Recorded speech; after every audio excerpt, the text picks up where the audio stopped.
Welcome back, Shalligators. Well, good news, I guess, for Selling Sunset star CHRISHELL Staus,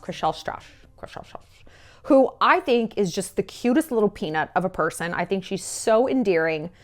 I like most people on that show, even Christine Quinn with her rock hard breast implants and her severe high buns. I don't care. It's a funny little cast. But CHRISHELL, congratulations are in order because she married musician, she's a rapper or something, G-Flip, who is non-binary. She married a they, them. Okay, listen, why is this headline news for us here at the Shallontourage, Shalligators, whoever the fuck we are today? I am not on my game, okay? Just bear with me. But that's good because we're talking about midlife crises and just being a mess. So I'm not a mess. I am simply on brand for the video. You're welcome. I'm a method actor. But why are we even talking about this? Well, because CHRISHELL had previously dated her Selling Sunset boss, Jason Oppenheim, who is this big, but seems to be cool with it. But they broke up because apparently he didn't want kids.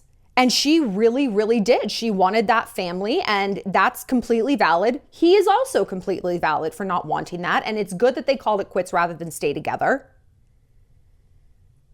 But this relationship, I mean, you go from you break up with a guy that you love, who you know very well. He was like her boss, good friend, all of that, because he doesn't want a traditional family structure. And you marry a they, them.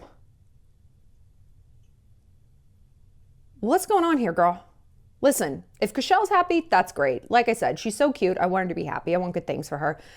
But I took a little sneaky peek into her dating history, and homegirl can't seem to be alone. Don't we all have a friend like this? Or aren't we all sometimes this friend? Maybe we can be alone, but maybe we're also going through something bigger. What do we do about kind of a midlife crisis? Listen, we're going to tackle a whole bunch of different topics because this seems like kind of just a whatever-ish headline on its face, but it actually brings up a lot. So I asked you guys on my Instagram, what do you think about this? So we're going to get into it. But before we do, don't forget to join my online dating course. If you know what you want, or if you don't, or if you're just looking for a casual, fun summer fling, if you're looking for a real life boyfriend and partner, I'm going to tell you exactly how to do this using dating apps. I know it's an overwhelming world. Swiping can seem very dire and lonely. Are you putting out the right message? Are your pictures weird? Are they great? Is your bio weird? You look at guys and you're like, I don't know who the keeper is and I don't know who a fuckboy is, but I don't want to go out on 10,000 dates to figure it out. You don't have to. You just got to download this course. 5 days, 5 videos. It gets texted right to your phone. We've actually dropped the price. It's just $29 because I'm feeling generous. I want everybody to have access to this. And it's great. I'm going to tell you everything from how to craft a profile to how to swipe on good guys versus douchebags and identify the difference, how to take things off of that pen pal stage where you're just like texting in the app into an actual date. And most importantly, how to act on a first date, what to wear, who pays, what to talk about, what not to talk about. Do you bring up hard stuff? Do you keep it light? I'll tell you all of that and more because I meet all my boyfriends online and I got to say, pretty darn good at it. So go ahead and click the link below and get some help straight from me to you. And you guys, soon we're gonna have a new course. I think it's gonna be on confidence. We're gonna do a confidence crash course. I'm really, really excited about it. I think it's really what so many of us need, Like it's great if we have opportunities in front of us, but what the hell is the point if we don't feel confident to go after them? Whether that's a person, a promotion, friendships, moving, a new haircut, doesn't matter. It's got to come from within and be those warm-blooded creatures. Okay, so let's talk about CHRISHELL before I get into your guys' suggestions. So she's on Selling Sunset. It's like a real estate docu-soap kind of thing. And she's sort of like the underdog, like the plucky underdog. And she grew up very, very poor in, I think, Kentucky. And you just feel for her. She's so endearing and she just seems so sweet. And she's not like catty. I don't know. Maybe you guys are like, oh, she's catty. Like maybe you guys have a completely different assessment of her. I just really liked her. And her dating history, she dated like Matthew Morrison from Glee. She dated that doofus who was on The Bachelorette, Graham Bunn. Can you imagine having a man named Graham Bunn on top of you. Do you know what I do? My friends and I do when we're like on the dating apps and we see like a picture of a guy. Let me see if I can pull up a picture. We call it the phone test. We'll take like a picture. Here, I'll just do a picture of myself. And we'll like hold it like this, like if it's just his face, and we'll go like this. Like, could you stand to see this face on top of you doing that? 9 times out of 10, it's like, that tells me all I need to know. Tells me all I need to know. Thank you. So then she married this dude, Justin Hartley, who was on This Is Us, right? So they got married. They started dating in 2013. They got married in 2017, but it was over by 2019. And they didn't finalize their divorce until 2021. January 2021. That was 2 years ago. That's not a lot of time. I was divorced. It takes a really long time to move on from that. Or perhaps not, because she got right back out there. She dated this guy from Dancing with the Stars, Keo Motsepe. You ever heard the joke that like whenever white women get divorced, they like have to date a black guy? They either have to date a black guy or a chick. It's like some sort of weird basic bitch law. Well, CHRISHELL might be checking both of those boxes. So her and Keo had they went public with their romance in 2020 because she was on Dancing with the Stars. And I mean, she wasn't even divorced yet. And they had a really like mushy relationship. And then it was a super messy breakup a month after she gets divorced in February 2021. Okay. So then she jumps right into a relationship with Jason Oppenheim. And by the way, this is always such a red flag to me. Like, I'm a body language truther. And when I was at Star Magazine, I would always pitch these stories of like doomed relationships based on body language, because I just think it's so fascinating. The number one thing is when women who are taller than their boyfriends, when they pose with like their arm around him or touching their shoulder, you might as well just be patting him on the head in a photo, or being like, or hold up like a shrimp that you're like dangling back and forth. It is so incredibly emasculating to pose with a man like that. Never ever pose with your arm around your boyfriend, like around his shoulders, if he is shorter than you. It's one thing if he's taller and you're like draped on his neck. That's fine. You want to make a man feel like not a man? Pose like that. It's doomed. I see this doomed. Katie Holmes and Tom Cruise would do this. I see it all the time. I'm like, girl, he's woof. So they dated for 5 months, but it was like hot and heavy. And I think if you've known someone for a long time and they're your friend, I mean, he's her boss, which is a whole other very bad dynamic, You kind of dive into the deep end, because you don't have those like 2 months of like, so like, what college did you go to? Tell me about your sister. You know all that. So by the time it's on, like, it is on. And so it becomes a very serious relationship very quickly. And so they dated for 5 like pretty intense months, but they broke up at the end of 2021. So within 1 year, the same year she got divorced, she already had 2 big major public romances with messy ends in 1 year. And this is, who knows if she was like hooking up with people in between, right? Like that's a lot, considering that's the same year she got divorced. Like, it's not a neutral year. Like, that's an intense year already. It shouldn't take 2 years to finalize a divorce. Not at all. Like, that means it was a messy, unpleasant divorce. They ain't got no kids.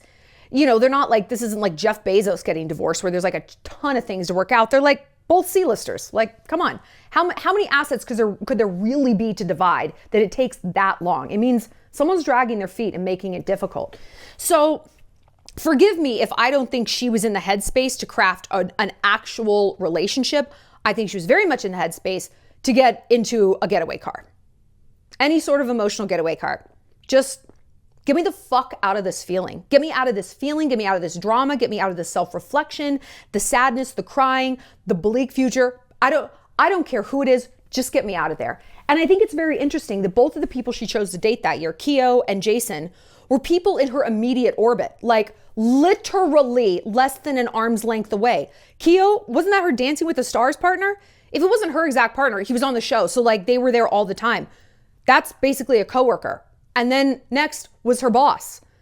Like, I don't think she really tried to like branch out at all.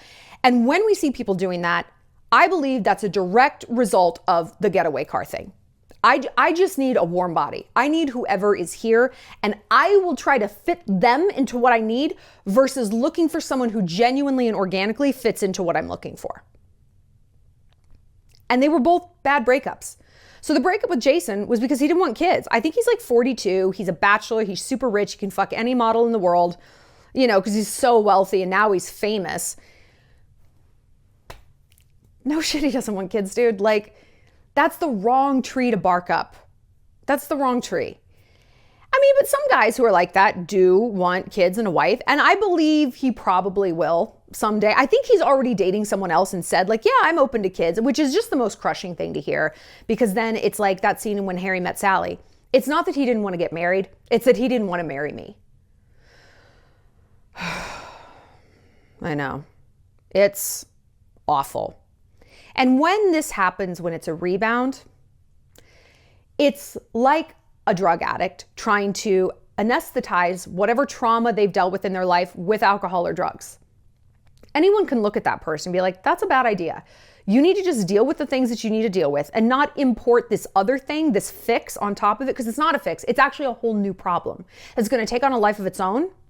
So then you're not just going to have this trauma. You're going to have this plus this enormous other problem, which is now its own trauma on top of that.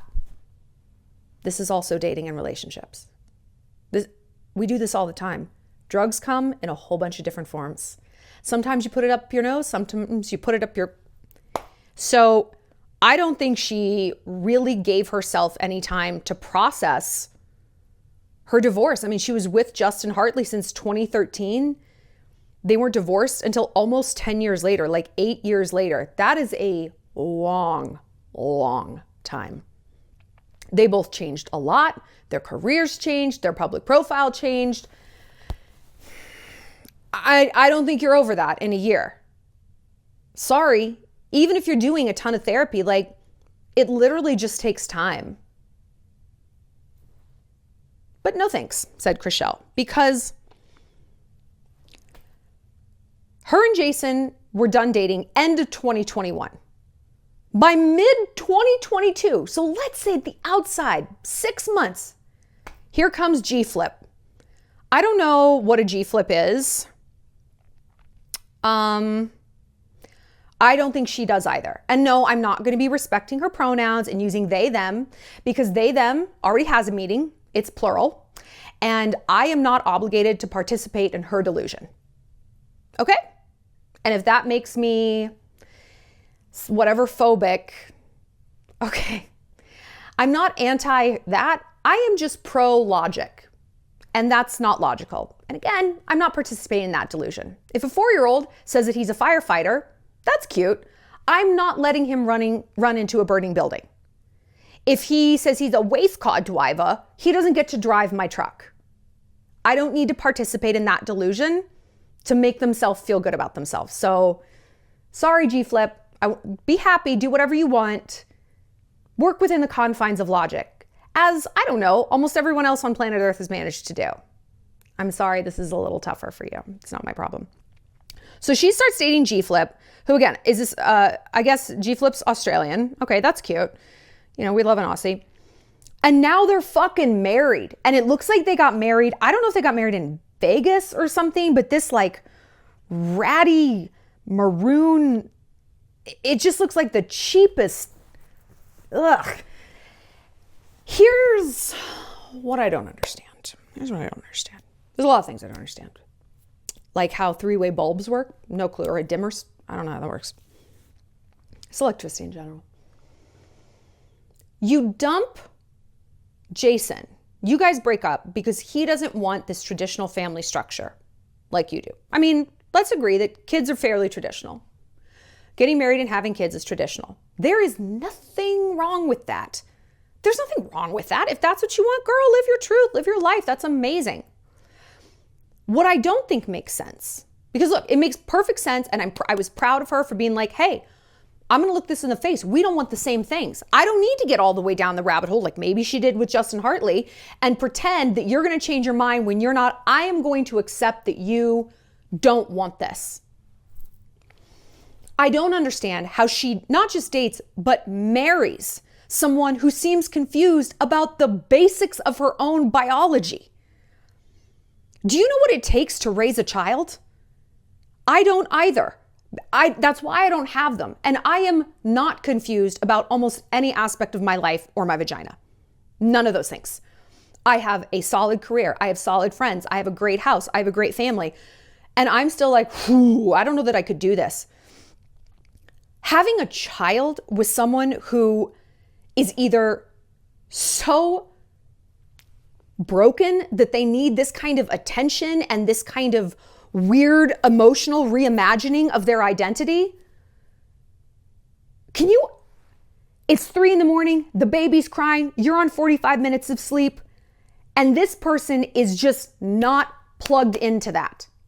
And maybe that's not the case. Maybe G-Flip would be a great mom. She seems sweet. She seems to love CHRISHELL. She's obviously got a thriving career.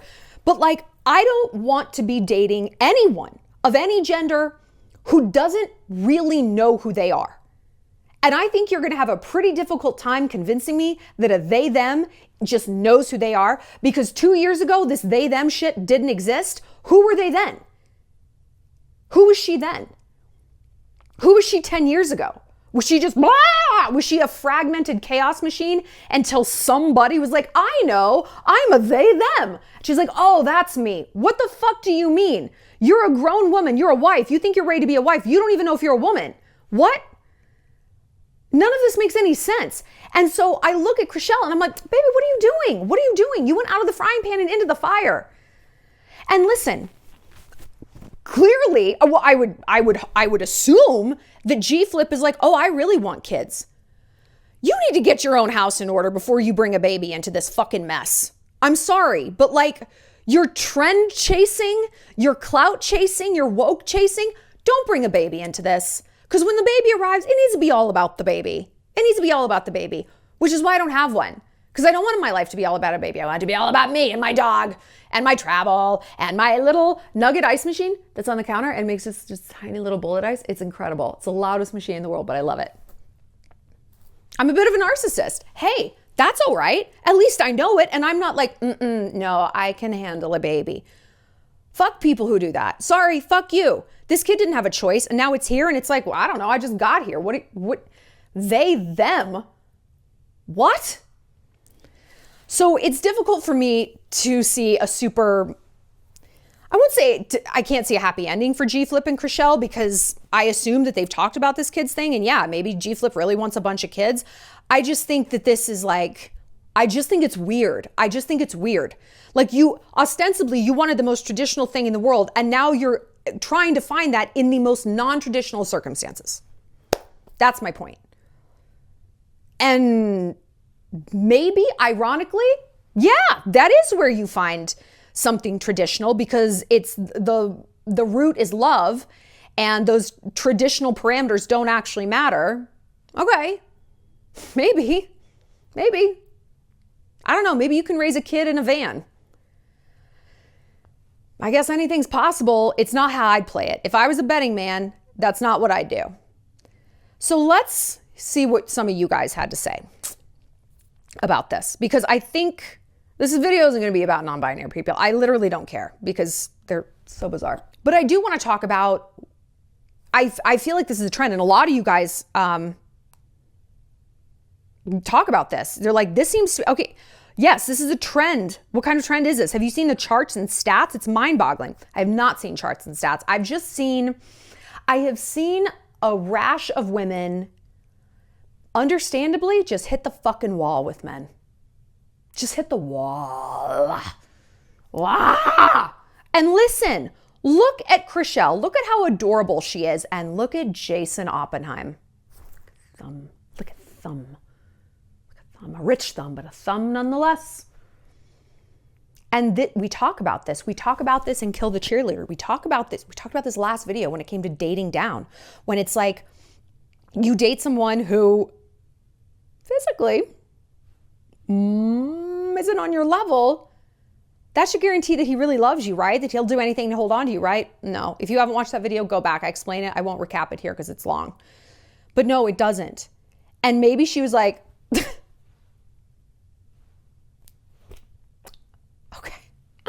And here comes G-Flip. I'm bisexual. I've dated girls. Lesbians are so aggressive. If you've dated chicks, you know what I mean. They're aggressive like men, like fuckboys, but they're sneaky and manipulative, like in that emotional way, like women. I mean, they can do a lot of damage. The girls who because I've had several friends who like hit the wall with men. They're like, fuck it, I'm dating women. And a lesbian will get them when they're down bad and they're really upset. And they're like, girl, I can treat you better. And the girl's like, okay. And these aren't like hot lesbians. These aren't hot lesbians. These are like Rosie O'Donnell lesbians. Whoopi Goldberg lesbians. Yeah. And they destroy these straight girls. I mean, they are more fucked up and mentally like toxic than any guy. I watched it, and you can't speak for all of them, but it's kind of shades of, oh, I'm going to date the dorky guy, the short guy, the ugly guy, the fat guy, and he's going to worship me. And I think a lot of girls think, oh, I'm going to date a lesbian because I'm so pretty and so hot and she's going to worship me. No, girl. And listen, don't date people because you need an ego boost. That's really not fair to them. I kind of don't blame them for being resentful and hateful. If I thought someone was just dating me to like get an ego boost because I'm beneath them, I would go out of my way to destroy their life. Out of my way. Out of my way. So, I don't know. I mean, the fact of the matter is, there's no guarantee that any category is heartbreak proof. Lesbians get their heart broken. There are toxic lesbians. There are toxic gay guys. There's toxic trans people. There's toxic straight chicks, toxic straight guys. Like, toxic people in a wheelchair, toxic Native Americans. Like, come on, man. If you're trying to pick a category that's like bulletproof, you need to step back and not date anyone because you're not in the place. You're just too vulnerable. We have all been there. There is nothing wrong with strategic retreat. I'm actually doing it right now. I have just been hitting walls with my tolerance of guys and shitty behavior. And I'm like, you know what? I'm cleaning house. All the little situationships, all the guys I'm talking to, gone. I'm just done. And I am just doing me. I'm just focusing on myself. And yes, it sucks, kind of. Yeah, man, it does kind of suck. It's boring. It's boring. You have like one sip of Kim Crawford. You're like, who can I text? And it's like, nobody. Who am I thinking about as I lay down at night to dream of? Nobody. But instead of just stewing in boredom, it's more than boredom, it's building. I'm in a building phase. I'm building myself. I'm building a very concrete list of what I want in someone. I'm building a list of boundaries, not just in the moment. When I feel like I do something, I'm like, oh, I don't like that. Ah! And then I get punchy and I overreact. No, I'm building my boundaries ahead of time. You're not supposed to build a fence when you see the army coming over the ridge. No. That's not the time to be like, should we have an army of our own? You do that beforehand. So that's what I'm trying to do. And I wish CHRISHELL had done that. And I think when we're in a place where we're just like, I'm not great. We talked about this actually this week in the Shallon Trash. I did a video. I was like raging in the Whole Foods parking lot. Just like, and another thing, like talking to you guys. But I'm like, I've grounded myself. And I don't mean like grounded, like into the root of the earth. No, I mean like you ground a naughty teenager. I'm grounded this week. I'm grounded. I'm allowed to go out for the necessities, but that's it. No phone for bad use. No going out and partying. No. You stay home and do your homework. Because I need that. Because I'm not in a good place. And I'm so fucking sick of this toxic positivity. That look, listen. I'll say with a caveat, most of the time, I don't think positivity is toxic at all. I think we do have the obligation and the ability to snap ourselves out of bad moods, bad tape loop, bad mindset, cultivate gratitude, look around and count our fucking blessings and not be victims. I get it. But there's also time to just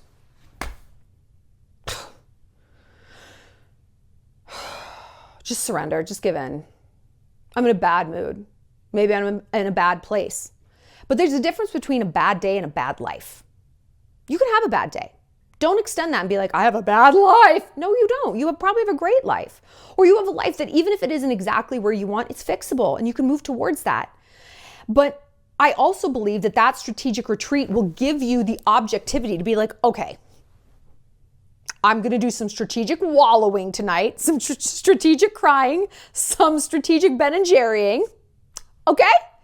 And while I do that, I'm going to come up, there's an end point. It's one night. It's maybe 1 week. Okay? And then I'm going to be like, is this just my uterus? Is this my uterus doing this? Is this my ovaries? Am I genuinely upset about something in my life? Am I importing a drug in the form of this guy, this relationship, this shopping, this whatever? Let me get a little objectivity about what's actually going on. But you can't do that if you don't just lean into maybe being in a bad place in the first place. You can't change what you don't acknowledge. There's nothing wrong with being like, I'm not in a good place. I'm in a bad fucking mood and I can't snap out of it and I can't listen to my Joel Osteen podcast and I can't put on Shallon Lester and have her cheer me up. It's not working. That's all right. That's okay. It's okay to be like, I am just here. It's like when you stub your toe. It's like put ice on it, rub it, and it just hurts anyway. But you know it's not going to kill you. You know it isn't. You're like, I'm going to die. But you know you're actually not. You know you're not. But it's okay to wallow for those few minutes or even an hour. And then you get back to it. That's the same here. What you shouldn't do is, as Khloe Kardashian says, make permanent decisions based on temporary emotions. She didn't seem to do that. Let's keep having babies with that piece of shit. Anyway, that's a really good point. And I think CHRISHELL could have maybe used this video before she got married. When people who have messy divorces get remarried quickly, I'm like, what are you doing? I'm sorry, but in my mind, like, you kind of deserve what you get. I cannot imagine who it would be that would talk me down the aisle again. And I didn't have a messy divorce. And I have nothing but the most wonderful things to say about my ex-husband. I adore him. I want the best for him. I do. And the idea of getting married again, though, holy moly. I'm not saying I don't want a boyfriend, even living with someone, but marriage, a legal contract with the government, girl, he'd have to be something else, really something else. So let's talk about some of the questions you guys have. This is the number one thing that comes up. How to find yourself after a breakup / how to weather a midlife crisis. How to find yourself after a breakup, how to weather a midlife crisis. Maybe it's a quarter life crisis. Maybe it's a quarter life crisis that never just ended. I get it. Maybe it's a third life crisis. It doesn't have to happen midlife. It doesn't have to, because hey, who knows how long we're going to live. We assume it's still like 100. Midlife crises can happen upon us at any time. And I think there's some things that precipitate them. When I think about the classic midlife crisis, like in the 80s, the guy in the 80s, Stan Zbornak from Golden Girls. It's Stanley Zbornak. He dumps Dorothy. They had been married for 38 years. He marries a flight attendant named Chrissy. They move to Maui. All the 80s things, right? He takes up windsurfing. He gets a toupee. He buys a Corvette. What does that look like? Youth. That looks like youth, doesn't it? Recapturing youth culture, cosplaying like youth, dating youth, fucking youth, driving youth, doing youth, right? And that tells me, because I grew up watching the Golden Girls, and it changed my DNA. It rewired my double helix. I really do believe I could be one of the foremost Golden Girls experts in the world. And I want there to be some sort of championship where I can test this. Is that possible? And so I would think a lot about Stanley Zbornak and midlife crisis and all that stuff. And it comes down to, I think, regret and this concept of time is running out. Time is running out. And why didn't I do this thing back then when I wanted to? Why did I marry Dorothy? Why didn't I go to Maui when I was 21 and footloose and fancy fucking free? And why did I do this? Why? I got to do it now. I missed out on this. So how can I get it? Rah, rah, rah, rah, rah. And you have this urgency and this over-the-top overcompensation. That's why it's like, ugh, it's so obvious and cliche and demonstrative. And so maybe CHRISHELL is looking at herself. She's in her 30s and she's like, I've done some things too soon and some things too late. You know, I want kids, time's fucking ticking. Again, I don't know if marrying someone who doesn't have a penis, and even if she did, probably wouldn't understand that, is the answer if you want kids. It seems like you're taking the long, long way around. And if you already feel under the gun that the clock is ticking, I don't know, man. This just seems... Then again, you could go to a sperm donor, get a turkey baster, boom, it's done in an hour. So what do I know? What do I know? But it seems, again, like if you want something traditional and you're taking the most non-traditional route to get there. But again, what do I know? Like there's a lot of different paths to happiness, so okay. But the midlife crisis thing, it seems like a matter of urgency and regret. Urgency and regret. And that can strike anytime. That can strike when you look in the mirror and you're like, the fuck is that? Is that a crow's foot? Oh my God, why didn't I start using that retinol 10 years ago? Why did I start using the retinol 10 years ago? Oh my God. It doesn't have to be an entire life thing. It can be a one category thing. I have an almost daily crisis when I work out because I'm working out hard and I'm getting pretty strong. I'm proud of myself, but I'm like, a good body is all you've been obsessing over literally since you were 11. And it took you this fucking long to just do it.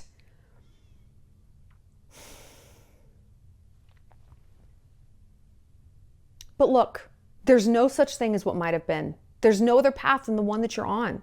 This shoulda, woulda, coulda, sliding door shit, it doesn't exist. It'll drive you crazy. And it's better that I whenever I have those thoughts, I push them out with, but you did do it.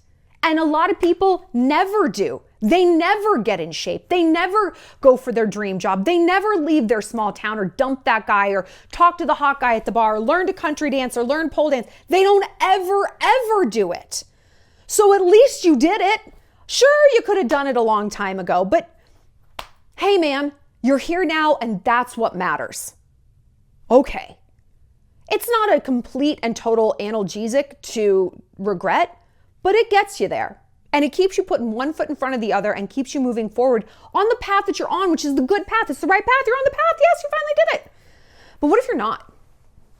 What if you're not on the path? Then what? Then get on it. Then get on it, goddammit. You think it's hard now? Try 5 years from now. You don't believe me? Wouldn't you have been happy if you'd started whatever this path is 5 years ago? You know I'm about the tough love.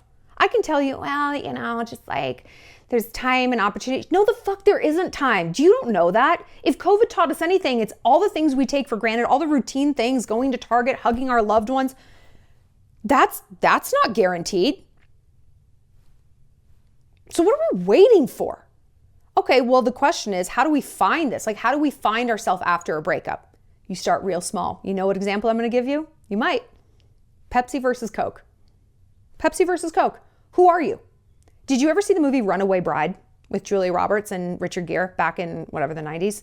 She's a runaway bride. She's been married or engaged like 8 times, each to wildly different guys. And Richard Gere, is like, you don't even know who you are. You shapeshift into whatever these guys want. Like, I'm going to climb Annapurna. I'm a cowgirl. I'm a this. I'm a that. You just shapeshift. And he's like, I bet you don't even know how you like your eggs cooked. Something like that. And she's like, yes, I do. And she didn't. And so I remember the scene. She lines up all these different egg dishes cooked a million different ways. And she's like, I'm going to figure it out. How do I like my eggs cooked? And I thought that was so smart because that, to the concept of finding who am I is just so overwhelming and Herculean. It's intimidating. And then you just lock up. You just fight, flight, or freeze, right? The F3 responses. So if you can like boil it all the way down to eggs, to Pepsi versus Coke, what's my favorite color? What's my ideal hair type? Like how do I want my hair? What kind of music do I like? Who's my very best friend? Who is an additive friend in my life? My therapist asked me this the other day because I was talking about how I'm just so like fragmented and pulled in different directions. And I know how douchey this sounds, but I have almost too many friends who all need a lot from me. And I also know how douchey this sounds. Like, a lot of people consider me their best friend, but they're not my best friend. Does that make sense? Again, wonderful problem to have, but it's an issue of me and not having boundaries. And he's like, okay, well, how many people are actually additive? Like they add to your life. The other ones don't have to like erode you, but just who like really adds. And I could maybe name 5 people out of 30 friends that I have. That's not a lot. I mean, again, that's more than I think God blessed me, and that's an amazing amount of people, but proportionally, it isn't. And I'm like, yeah, like this is who adds to my life. Okay, start there. Who or what adds to your life? And start pushing away things that don't. Do some of your hobbies add to your life? Do they not? Do some of the TV shows, the Instagram accounts you follow, just get really granular. The foods I eat, the clothes I wear, do these shoes add to my life? Do I like this? What sparks joy? Let's Marie Kondo it. And touching back to CHRISHELL, maybe she was doing a bunch of soul searching and realized that she wanted to marry a non-binary. I don't even know, man. Listen though, the big question when it's like how to find myself is like the question we don't want to ask out loud is,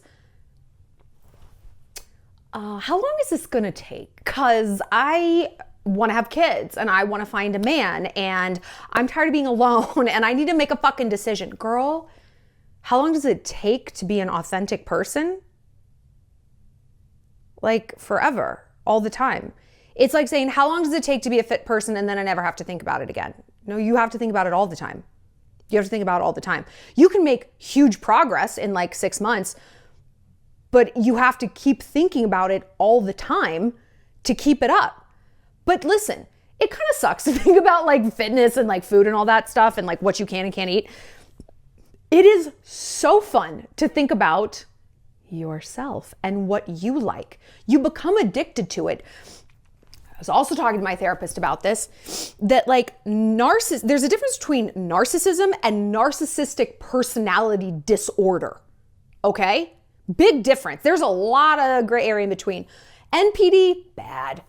Narcissism, a healthy selfishness, is a wonderful thing. And I talk about this a lot. I've done videos about traits you want to borrow from a narcissist. I have narcissistic traits, like a lot of them. I've told you this, lowercase n. But honestly, it keeps my life focused where it needs to be, which is on me. It keeps bad, toxic people out. It allows me to cut people off. It allows me to stay focused on my career. It has enabled me to take a big, bold chances in my life because I'm like, you don't like it? Who the fuck are you? And that is a sentiment, even if it's my family member. It's like, I mean, I love you, but I'm so sorry. Like, this is actually my life. This is my life. So it's a good thing. And once we can get into that vibration of this is my life and I have my needs and I will get them met. And I really just kind of hope you don't get in my way. But listen, I understand that when you're ready to change or you just don't want to be in this sad place anymore, you just want to get the fuck out of it. The worst thing you can do is get in a relationship. But no, they get me. We have the same goals. Really? CHRISHELL and G-Flip are exactly the same? And CHRISHELL, I feel like she is blinded by the kids thing. I feel like G-Flip is like, yeah, I want kids. Of course, sure, yeah. And she's like, amazing, great. It's like she wants kids so bad, she kind of doesn't care with who. Because again, okay, maybe this is actually her perfect match. I don't know. But it's the 80-20 rule. Your partner's only going to give you 80% of what you need and you get blinded. You get myopically focused on that 20% you're not getting. And then someone who does embody that 20% comes along and you're like, ugh. Whether that 20% is sex or kids or wealth or whatever it is. and you just latch on to this new 20%, and you're so blinded by that 20%. You think you're getting 100, but you're only getting 20. You're not even getting 80. You're just getting that 20%. It's something, and if you are not okay being on your own, you're not going to have that perspective. And listen, being okay being on your own isn't the same as being like this asexual island and rah, rah. No, I love boys. I love boys. I love sex. I love relationships. I love it. I love it all. I love it all. But it's there. I'm switching out of I need it. I need to have a boy that I'm texting. I need to have somebody that I'm talking to I want it. I want it, but I don't need it. I want a piece of cake, but I'm okay without it. Do I still feel it? Am I still kind of craving it? Yeah. But I also know that there's enough things to keep me busy that I'm not like cake, and I'm just a cake monster all day. Same with guys. And we can understand that with cake. We can understand with alcohol. We can understand with shopping. But with relationships, it's like, no, you have to chase that dragon. I have to go for it. No, the fuck you don't. Make friends with the hunger. Make friends with the pain. Make friends with the boredom. It's not going to kill you. And you need to prove that to yourself. Me being single, it's not going to kill me. Being bored isn't going to kill me. And I truly, and all the time, have to prove that to myself again and again and again, because that's my scary place. I'm going to be so bored I'll die. I'm going to be so bored I can't live out in the country. I can't just stay home all summer. I can't be single. Yeah, you can. I'm doing it right now. And okay, there's moments when I'm like, oh. But they're only moments. And in my fear mind, the fear mind is like, oh no, it's not going to be just a moment of you being lonely. You're going to be so lonely, you'll die. You'll die. No, I won't.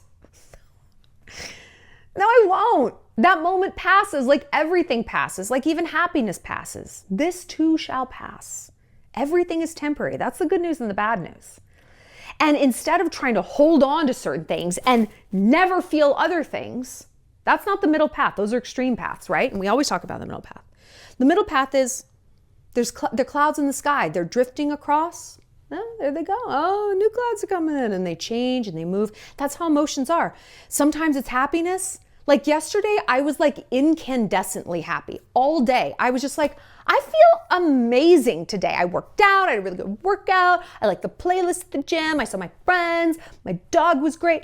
And I was like, whoa, like rocking and rolling. And today I was crying by 7 a.m., leaving voice notes for my friends like, I'm in the dumpies. I was just not great. And I'm like, this too shall pass. Yesterday I was happy. Today I'm sad. Tomorrow, who knows? But I'll get through it. Have a little faith in your own resilience. And don't randomly reach out to other people and just grab frantically for help. Never works out well. Because you know what people don't care about? What color a life raft is. What make and model a getaway car is. They just care that it works. Don't date like that. Doesn't usually end well. Tell me what you think about CHRISHELL and G-Flip. Do you think, I always wonder, people who date like celebrities with like a celebrity name like G-Eazy or G-Flip or Halsey, like do they call them that? Like is Lady Gaga's boyfriend's like, hey Gaga, like what? I know that like Pink, no one calls her real name, which is Alicia. She's like, only my mother calls me Alicia. Like even her husband like calls her Pink. Like the other moms at school pickup call her Pink, which I think is funny. I don't know. Do you think, like, is CHRISHELL screaming G-Flip in bed? I'd scream G-Eazy in bed, though. So cute. Okay, we'll see you later, Shalligators. Don't forget to download my dating course. Price drop, just $29. What have you got to lose? Except for a whole lot of fuckboys. I'll see you later.